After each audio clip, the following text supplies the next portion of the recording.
Warhammer 40,000 is set in a very grim, dark future setting in the 41st millennium.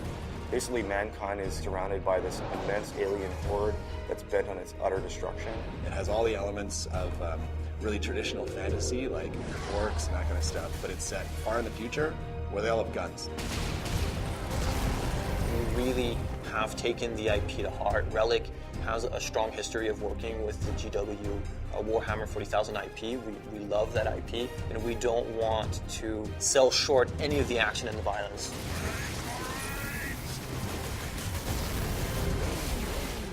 In our game, you're sent down to one small planet that's an industrialized world designed to manufacture weapons of war. The orcs are there to get their hands on the warlord class Titan.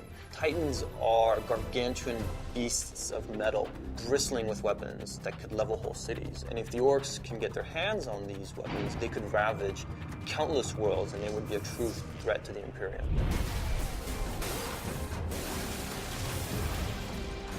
Space Marines started out as human beings, but they go through a rigorous process of training and physical transformation that really elevates them into almost demigods. Their bodies actually are implanted with new organs. Their strength is multiplied, their resistance is multiplied.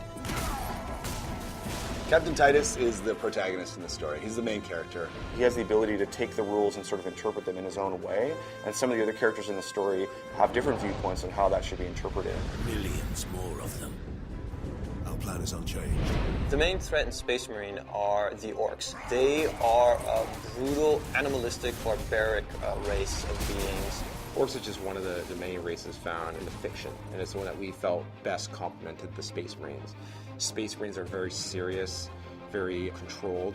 The orcs are sort of messy, vicious, violent, so it adds a nice contrast. We have some which are like shamans. They have magical powers. We also have Gretchen. They're these little tiny minions. We also have the Knob. He matches the Space Marine in size and bulk. In fact, he's even bigger.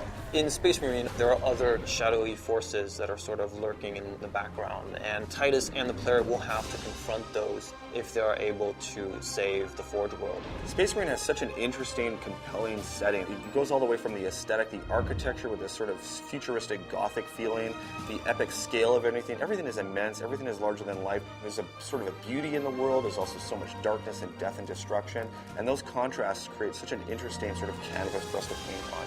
It's just a tremendous sci-fi fantasy universe. It's not just a simple story about an orc invasion in the Forge world. There's much more depth going on. There's lots of twists and turns in the story. There's betrayals. The action is amazingly intense. Really, anybody who likes science fiction, likes any kind of blockbuster entertainment is going to love Space Marine.